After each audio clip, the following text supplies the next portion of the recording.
everyone, this is Kurt ASMR. I hope you're doing really well today. So in today's video I would like to show you my CD collection. What's a CD? Some of you may ask. Well, ask your granddad. I'm old enough to have owned CDs. I'm joking, but like my local record store, there's a big record store chain here in the UK called HMV, and they still do sell CDs and DVDs, thank goodness, and Blu-rays. I love physical media, but I actually have a very small, I've been through my movie collection. I think I have like 80 movies. You can watch that video, but I have very few CDs, but that when I moved and I was downsizing, I had a big cull of my CD collection and just kept a few which I feel were rare, or I loved the artwork, or they were unique, or I'm sure they'd be hard to like come by again. Most of my stuff is digital. Like I have Apple Music and I have Spotify, and a lot of these CDs are like quite a ways away from what I listen to these days, but these are ones which I just couldn't bear to part with, and so yeah, don't expect a huge comprehensive music collection. It's very niche. It's a reflection of my interests, which are like movies and certain genres and certain artists. So alright, let's get going. The first one which of my CD collection is actually a box set. This is the Star Wars Trilogy box set.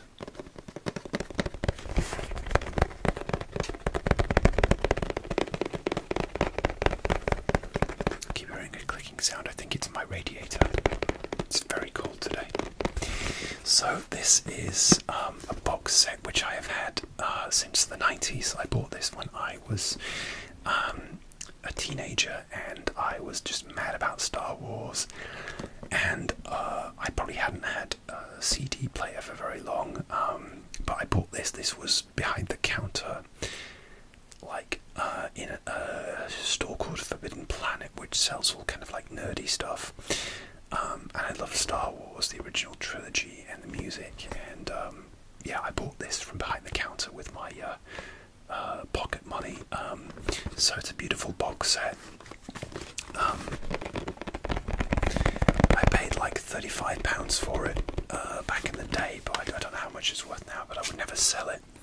So it has like a nice list of the movies. So it's the Star Wars, Empire Strikes Back, Return of the Jedi, and the beautiful artwork on the back there.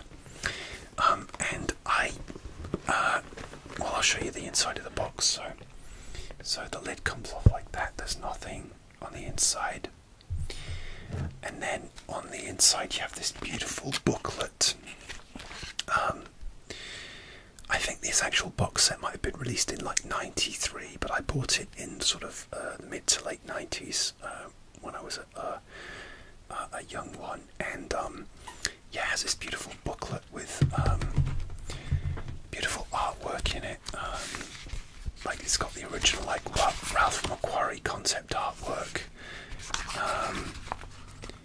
and it's sort of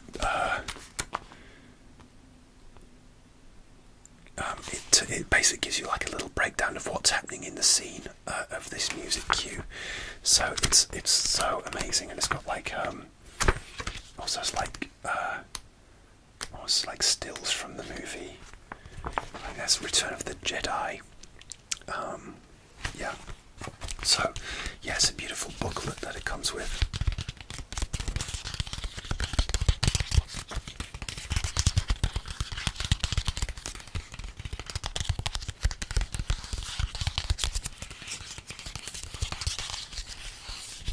So I also bought a later version of the Star Wars Trilogy soundtrack, which came out I think maybe like early 2000s, 2004. And those are the ones which are on Spotify, but they don't seem to have all of the music cues, which these ones seem to have quite a much more comprehensive list of cues. But so they sort of, it's a 4 CD set, and they come like that, and it looks like they're black, but actually, I don't know if you can see, but it's actually got the name of the film printed on in black, very faint black. It's really hard to see. It might even be impossible to see. Let me see if I can, with my lights. It's, oh, there you can see Star Wars there, just very faint.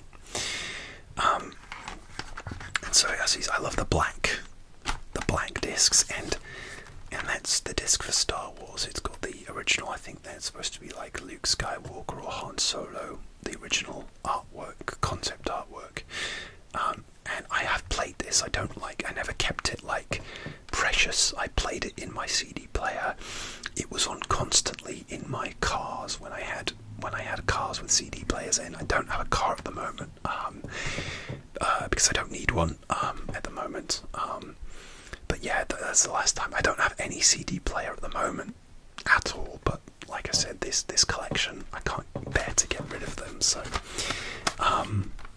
I imagine it's probably got quite a few scratches on, but you can see there like the track listing. You got the Mos Eisley Cantina, yeah, which is oh, it might be on that. There's like a fourth one. So let me just go through them. So you've got Star Wars. You've got this is the Empire Strikes Back. You can just see it very faint. Let me just pop this down. And that's got like a concept art of Luke on a tauntaun, as it was imagined. And I don't think these have anything in, so these are just sort of like the cardboard, but that helps you see the actual embossed logo for the movie there. So that's disc 2, obviously, because the Empire Strikes Back was the second one.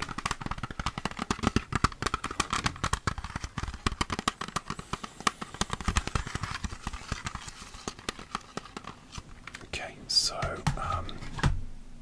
I like to put them back in sort of the correct order because I'm a nerd like that.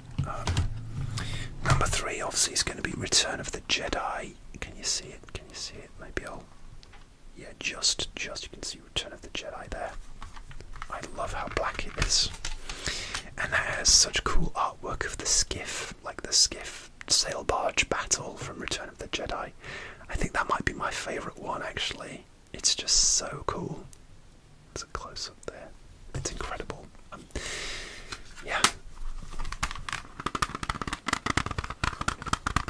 And I love John Williams' music. It's amazing.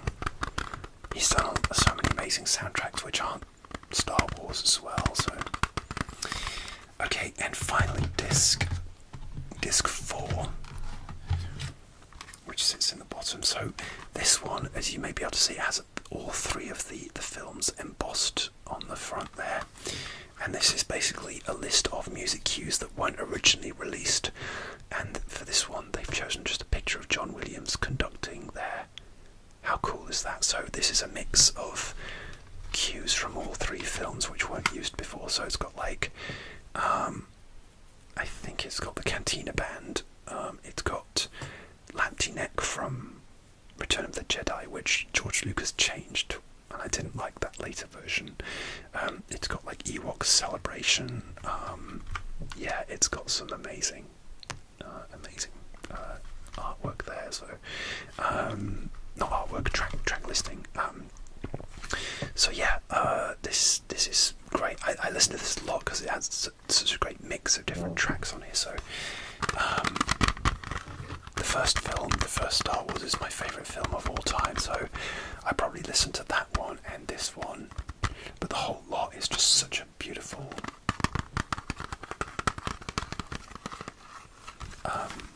yeah, such a beautiful musical trilogy. And yeah, it's quite scratched. I was curious about how scratched it was, but it still plays. But again, this has been in my car.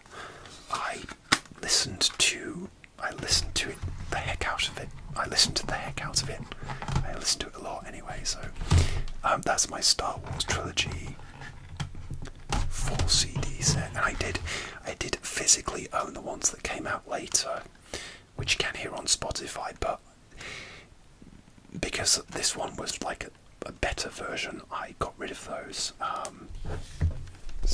And I don't really miss them, but I mean, it's all good really, but this one is quite comprehensive, and I don't know if this is available on like another, I haven't seen it on Spotify, but I wonder if it's available on iTunes, or Disney want you to pay a fortune to listen to this. But yeah, I will never sell this anyway, so. Okay. That's the only real box set that I have, so. Alright, next we're carrying on with film soundtracks. This is the soundtrack to Inherent Vice, which is a movie by Paul Thomas Anderson. I think it came out in 2015. 14 or 15, but it's probably one of my favourite films of that year. And it stars Joaquin Phoenix. There's cool artwork on the back there. Joaquin Phoenix and Catherine. I can't remember the name of the actress. I'm really sorry, but it's basically like a kind of like a film noir, but as if the main detective was like a stoner guy. And a lot of people didn't like it, but I liked it. I thought it was a film about like loneliness, and I was going through a very lonely time, so I kind of related to this. But the soundtrack is really great. It's it's done by Johnny Greenwood, and it has a beautiful, like this. I love the colour of the artwork here. It's like kind of like a hazy 60s artwork there, and it's a screenshot.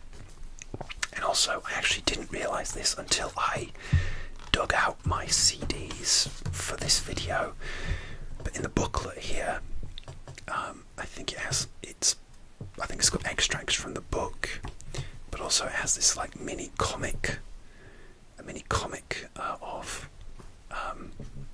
a mini story of Inherent Vice in comic form, which I haven't actually read yet. But yeah.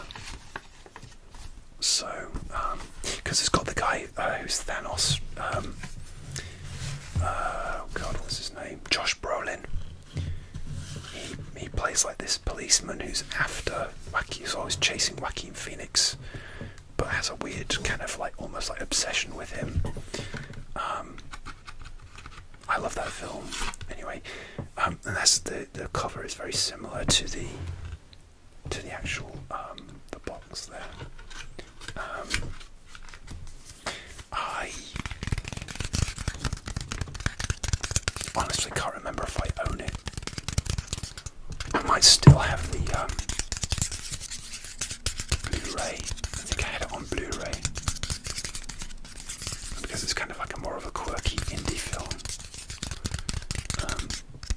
I'd imagine that's one that I would keep, but it's been a while since I did my entire movie collection, and I certainly haven't watched it for a long time.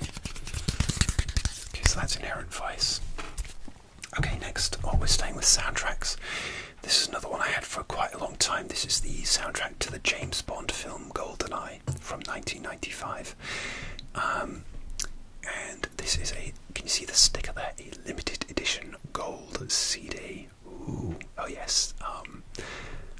It's kind of like a dirty secret, but I'm a huge James Bond fan. I love watching the movies, and I love like watching there's some great YouTubers who talk about James Bond. And I think there's like a whole younger generation who's discovering them. Some of them haven't aged very well, or elements of them haven't aged very well, obviously, and there are some awful ones as well, as with lots of film series. But this was the first one that I saw in the cinema or theatres, if you're in America, and it blew my mind at that time. And I just bought lots of merchandise, CDs,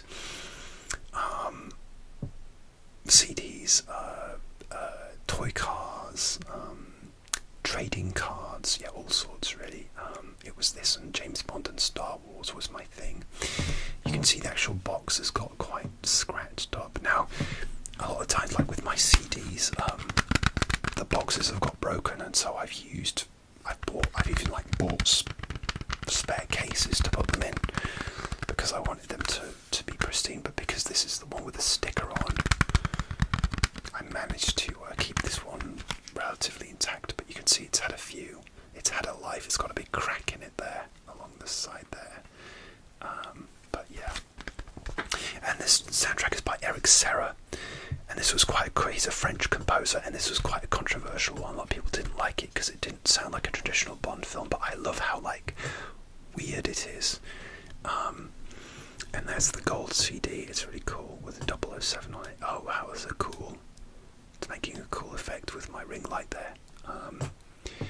And obviously the golden eye is done by Tina Turner, and it does have the Tina Turner song on there as well. I actually bought the single CD of that as well. Oh, did I just break something?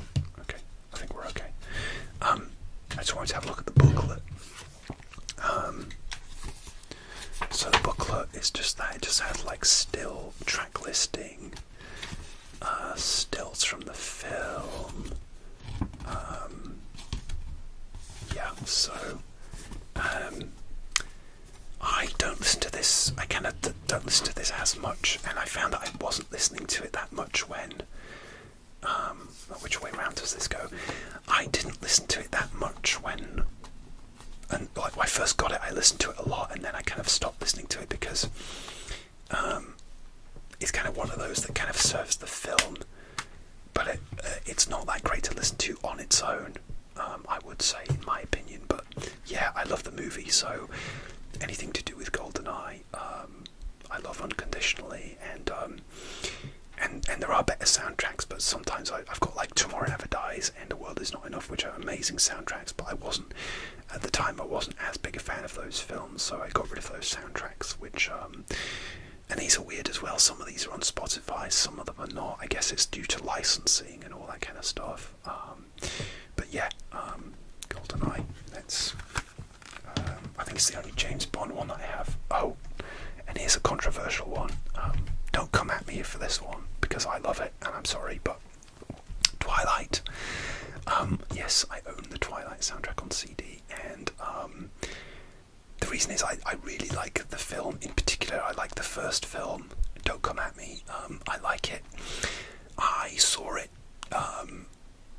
got 4 stars in Empire magazine, and it was right before I think I was like just before I was either going to university or I just started university, and I have actually spent time in the Pacific Northwest. I nearly went to university up there in Seattle, and I think this film really captures that sort of gloomy, moody atmosphere of like the Pacific Northwest and the misty forests and stuff, and I was kind of into it.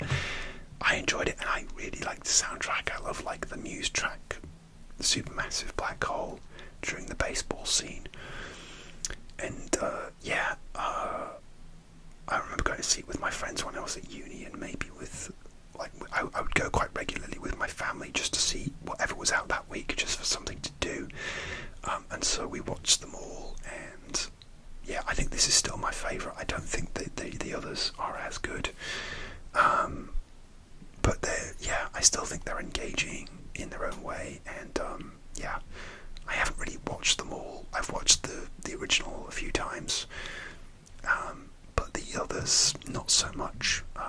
But yeah, I'm sorry, but I do love this, and I listened to it a lot when I bought this. It's just the standard. It's not like a deluxe edition. It's just the standard CD. You can actually see a bit of wear and tear on the outside there, where I've listened to it quite a lot, kind of where it's spun there, and yeah, a few scratches on that one as well. Kind of like, yeah, moody. I like the moody look of this. Oh, and this makes like a poster in inverted commas. Edward and Bella. Yeah. No Jacob though. Not yet. So, and I never bought the other soundtracks to the other movies, although they were on my list. But yeah, I think these are all definitely on Spotify. So, yeah, it's Twilight soundtrack. If you hate it, that's fine. That's fine. I know a lot of people do.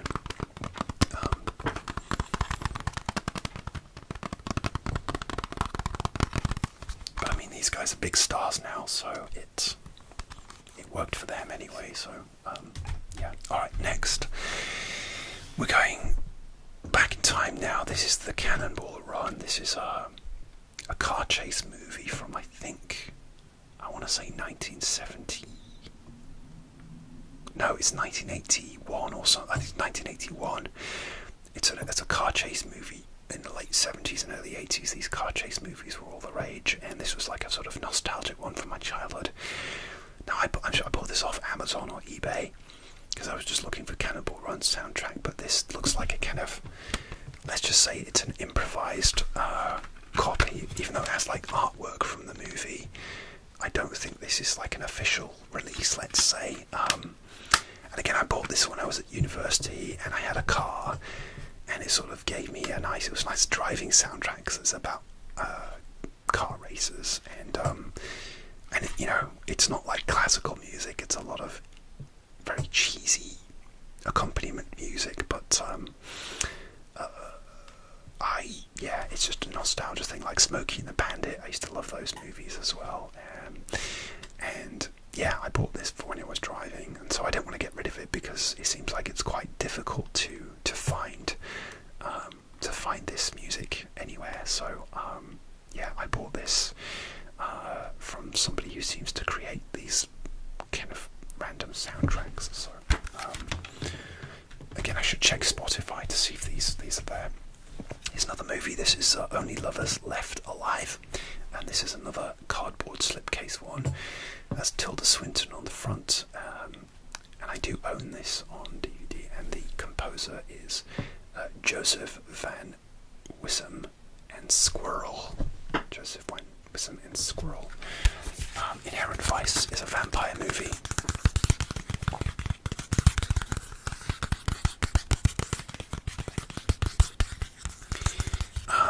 I love this movie. It's directed by Jim Jarmusch, or Jarmusch. I'm not sure how to pronounce it.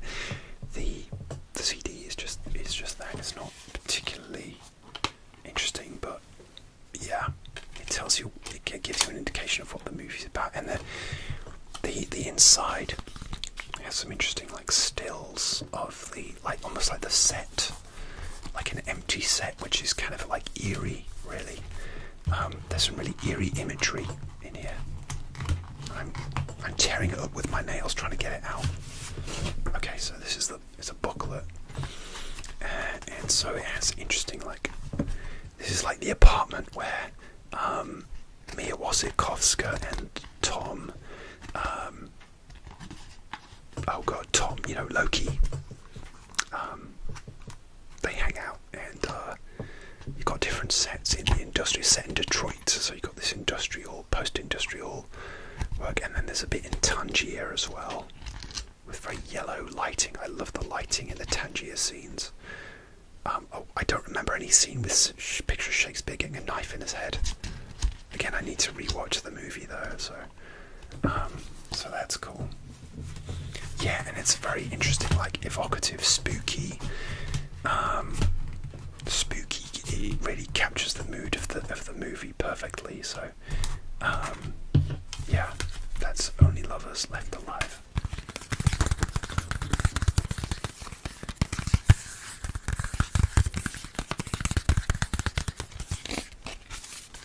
Okay, next up we have Shadows of the Empire. This is another Star Wars soundtrack by Joel McNeely. And this was released in the mid-90s, and it was like a kind of multimedia event of like a novel, a video game, and a comic book, and a soundtrack, and it was like everything but the movie. So it was like almost like a movie but not a movie, if that makes sense. And because at the time there was no Star Wars movies on the horizon, this was like just as good as, and yeah, set between The Empire Strikes Back and Return of the Jedi. And I read the book when I was younger, and I really enjoyed the book, and I bought this soundtrack. I played the game a little bit later, but I wasn't really a big gamer at that point. I don't really play video games because I get too addicted to them, so I'm not a gamer. But yeah, this is Shadows of the Empire. It's a beautiful soundtrack. It does have a very Star Wars feeling. Joel McNeely is like the Glasgow Symphony Orchestra, and that's the CD there. So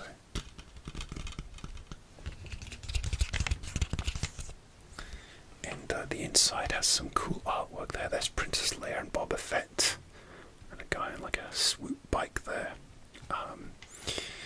And the inside has just some stuff about how the album came to be, and you know, the concept and stuff. But yeah, so it's Shadows of the Empire. I think actually, if I'm honest, I bought the book first and then I bought this soundtrack a few years later. And I had to specially order it from like a music store that specialised in like movie music.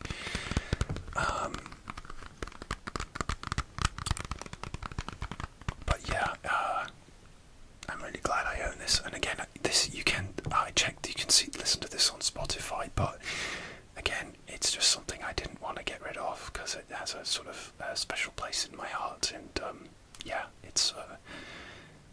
yeah, I love the artwork as well with the Emperor and Luke and everybody. So okay, last Star Wars one. This is The Force Awakens. This is another, well, it's a cardboard slipcover with a cool like holographic title. Very worn because this has come travelling with me. I used to play this a lot in my car as well. This is probably my favourite of the Skywalker trilogy. Yeah, it's quite tough to get out. So again, when you open it out, it has like a cardboard case.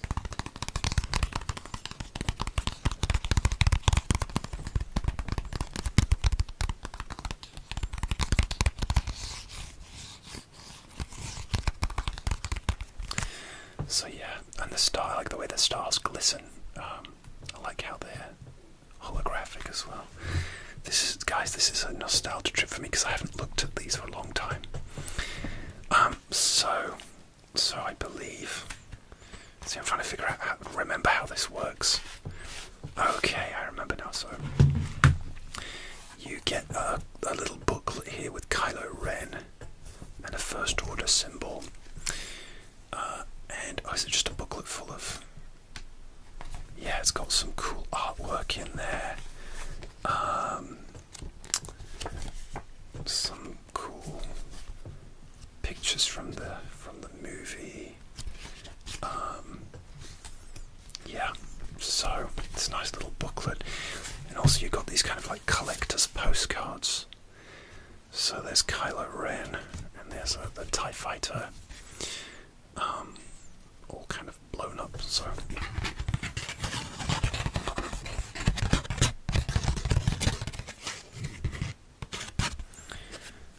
I'd completely forgotten about these. Yeah, I was finding with when I was preparing for this video, just like discovering, you know, these little extra flourishes that they put in. I'm going to struggle to get this back in now. Okay. And yeah, it's got TIE Fighters there.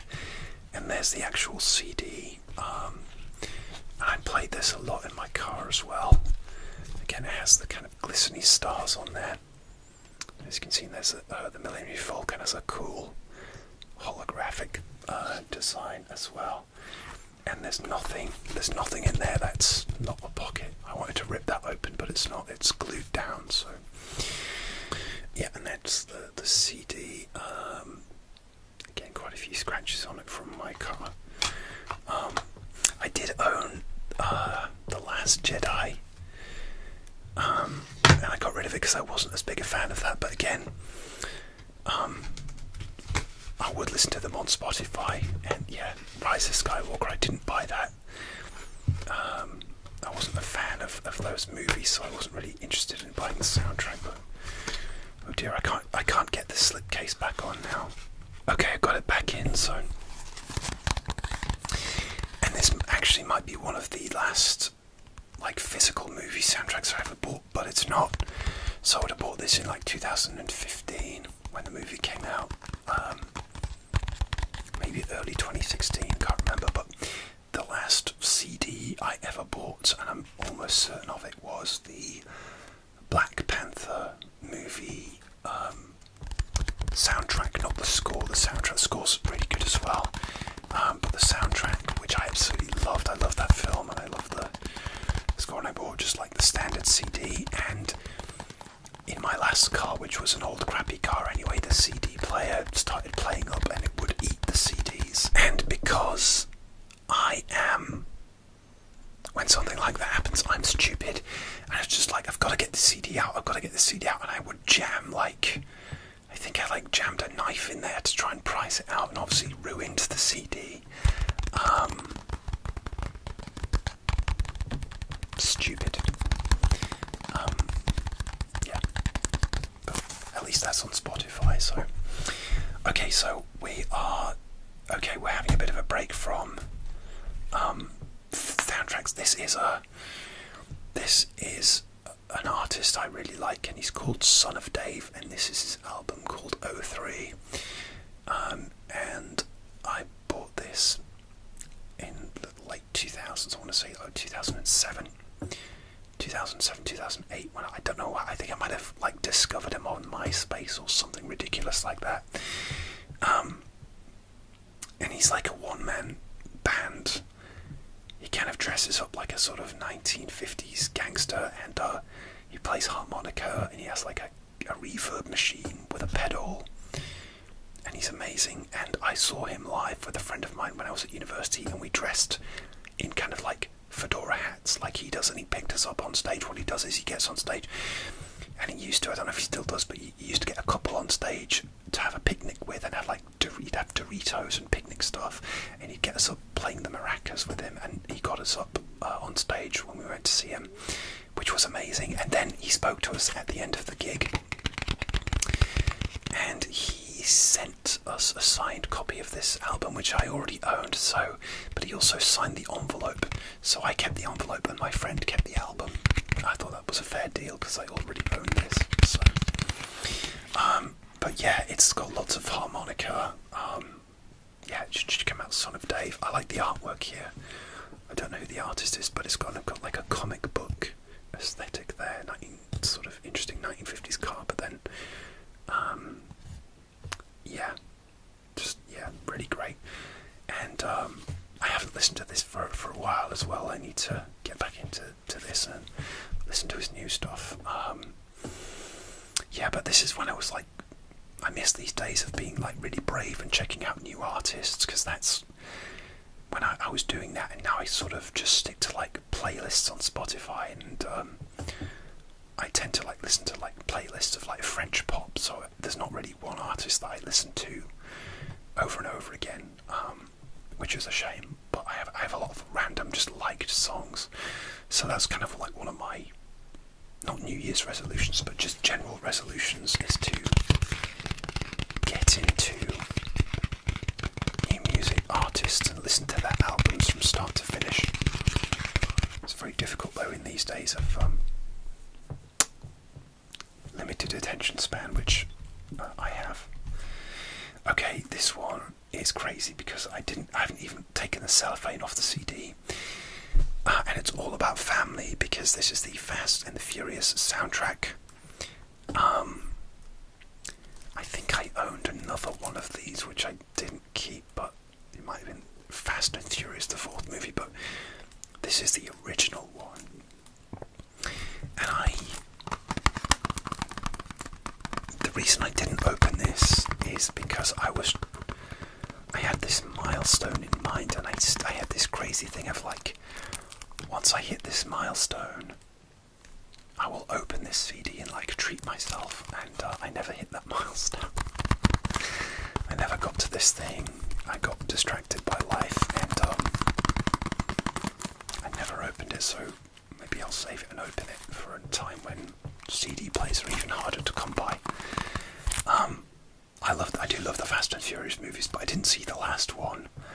I just didn't have time, and yeah, it wasn't that great. But I do generally like them, and I love the soundtracks, and the rap soundtracks, and yeah, some of the tracks and stuff.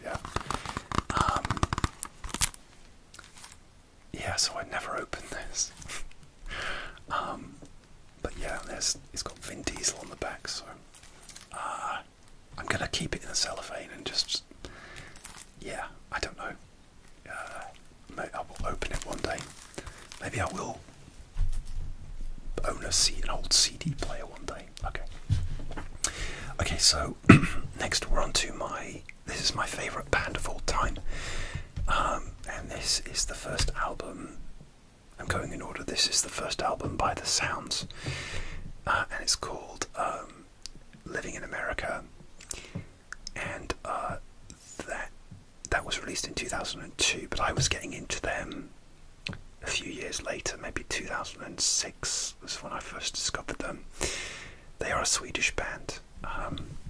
That's them. The lead singer is Maja Ivarsson, and the rest of the band, and I love them. They're kind of like classed as like a sort of new age rock new age band.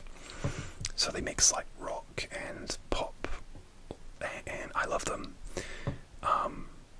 It's just such a great sound, and they do have, like she has said, Maya has said that she's influenced by like Blondie, and obviously when you think of Sweden, you can't help but think of ABBA. They're not really a disco band though at all, but yeah, that's just a crass generalisation. But and yeah, they are really rock and roll, and I've seen them. I believe I've seen them 3 times.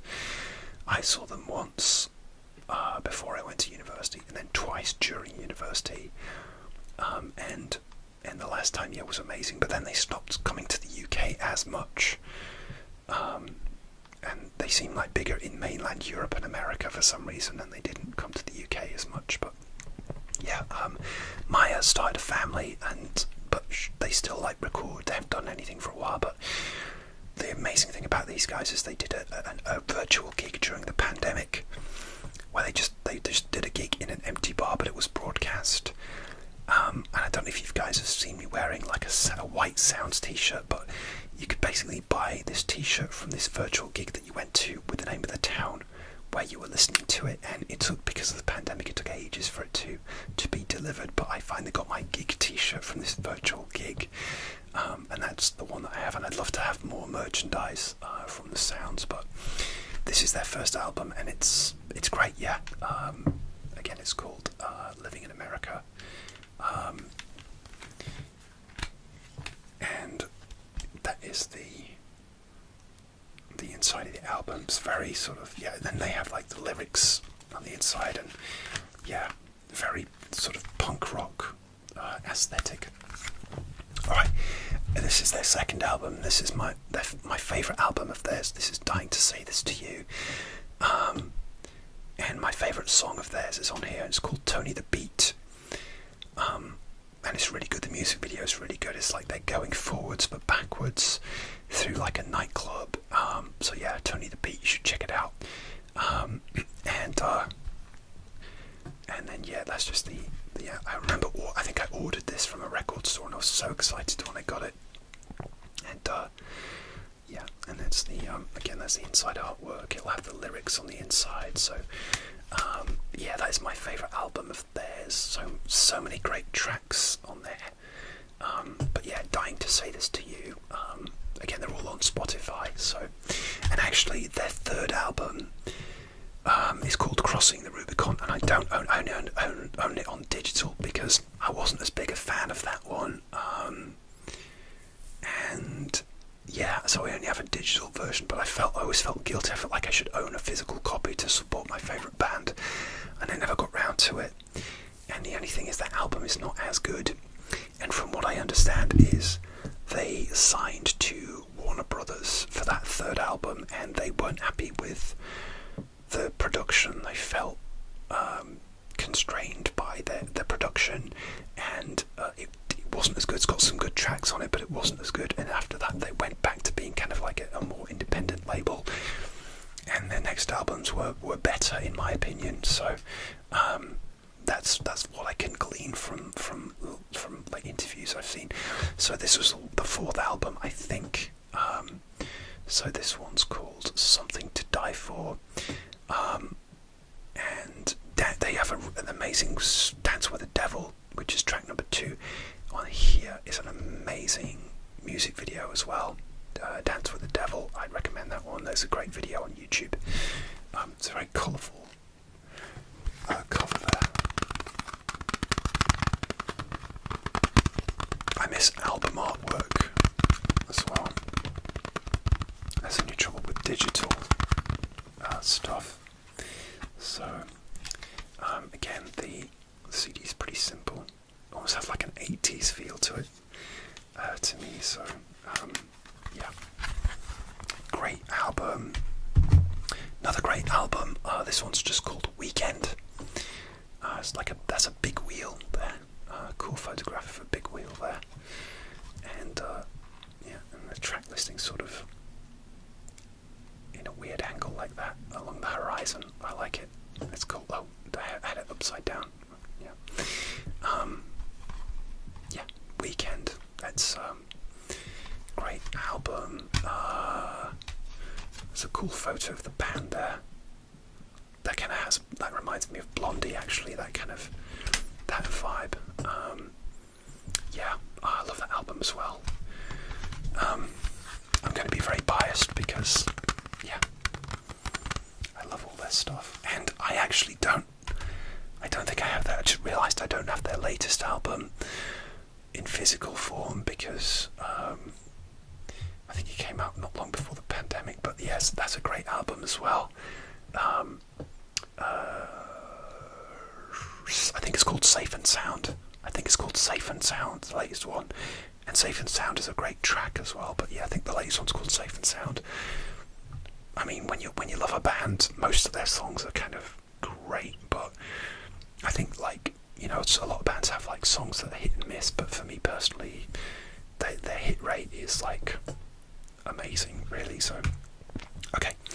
Alright, to finish off, we're going back to film soundtracks, and this is Taxi. So this is the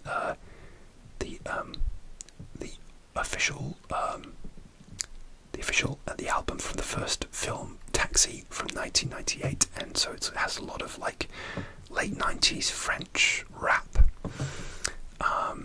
BO du film, I think that's bande officielle du film. Salut à mes amis français, because I have lots of French listeners to the channel. And yeah, I love this. It's one of my favourite French movies of all time. So it's got a lot of classic artists. So you can see I Am, Asia, Keirin, all of those. If you're French and you're into rap, you'll know a lot of these. But yeah, I couldn't get rid of this because the only movie that's on Spotify is the fifth one, which is a good soundtrack. But by all accounts, the film Taxi 5, which I haven't seen, is awful. So, and it's like a hubcap. The CD is a hubcap, which cool. And I used to love driving to this because it's a bit dangerous because it makes you want to drive a bit fast. Don't do that; it's illegal. Not over the speed limit, but it's just it gets me going. The rap music, and I think the pocket just has like credits and stuff. And a cool photo of the taxi there. But yeah, this was a huge hit and spawned 4 sequels. And so, wait, before I finish, I got this one off eBay. Again, I was at uni and I bought it off eBay, and the girl that sold it to me left a little note with a bag saying, "Oh, thank you for buying this. I really hope you enjoy it." It was like a handwritten note, and it wasn't my cup of tea, but I hope you enjoy it. And I love it when people do that. So, when I used to sell like my fragrances on eBay, I used to do a printed letter for the people that bought my stuff. I just thought that was a really nice touch, and I don't know, it always stuck with me because it might have been one of the first things I bought off eBay as well, so I was always a bit wary of it. But it turned out great, and I mean, this has 19 tracks on it as well, so great value.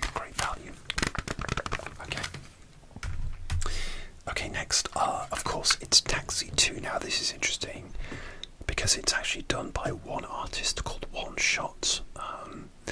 I think obviously he's done, he sort of has a collaboration, but generally he's done the whole album for this one, Taxi 2. I still like Taxi 2, not as much as the first one, but it's still pretty good. They get steadily worse, to be honest, which is a shame. But yeah, yeah. Prix à payer, tarif. Is that tax? I don't know. And so you open it, and again, it's like a wheel.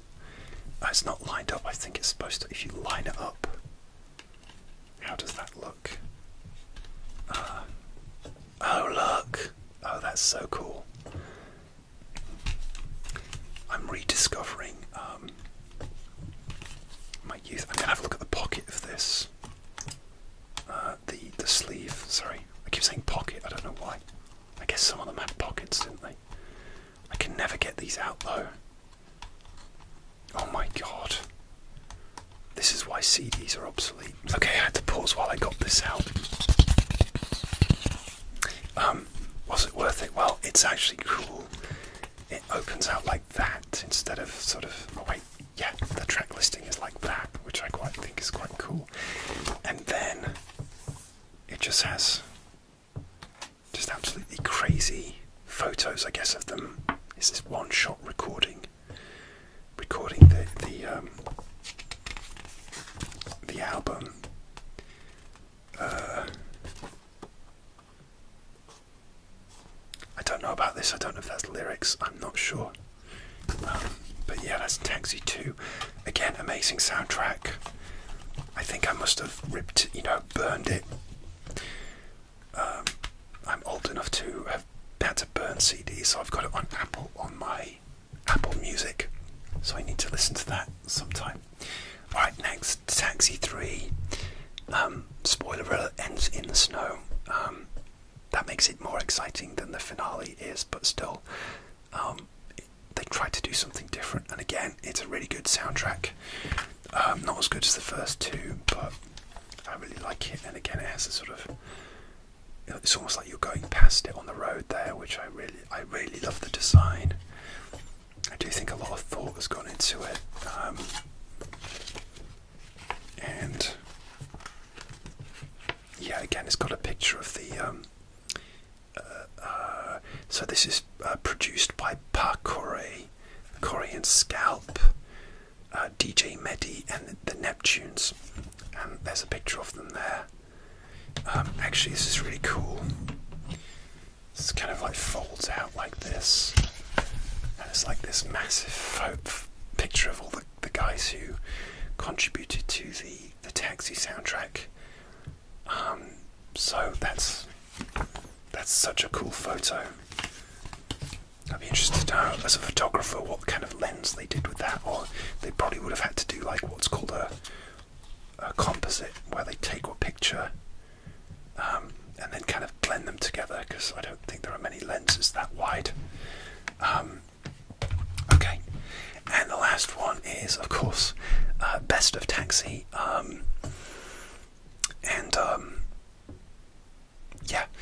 yeah, I do own Taxi 4, but I think I own a digital copy of that, and I never owned a physical copy of that because it was really hard to get. So I had to buy that and download it to iTunes. But this is like the Best of Taxi. I think I just saw this on Amazon randomly. So this is like a sort of, it's a mix of, as you can see, 1, 2, and 3.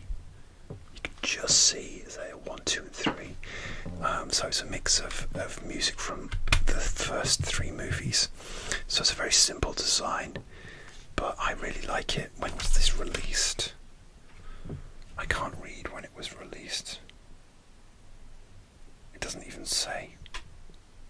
I think it does, but it's hard to say. But Taxi 3 was like 2003 or 4, so I'm guessing it came out maybe 2004, 2005.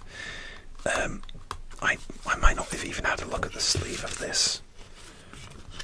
Yeah, it's just got like a list of tracks. It's not particularly interesting. It's just like a compilation album. But yeah, I used to listen to this this a lot because it was like a nice mixture of all of them. So yeah, I still haven't watched the 5th film.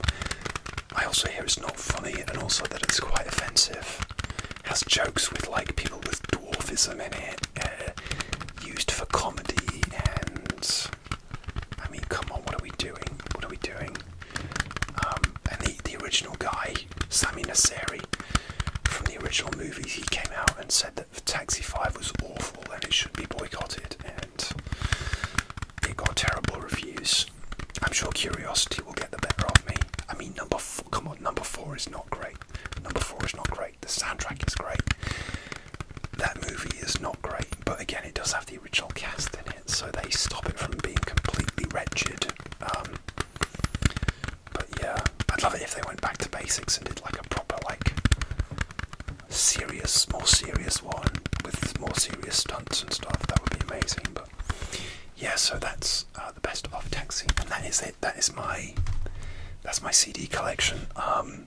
It's not big, but considering I do not own any CD player at all at the moment, not even on a PC or on my MacBook, no, nothing. I don't have an old style CD player, I don't have a car.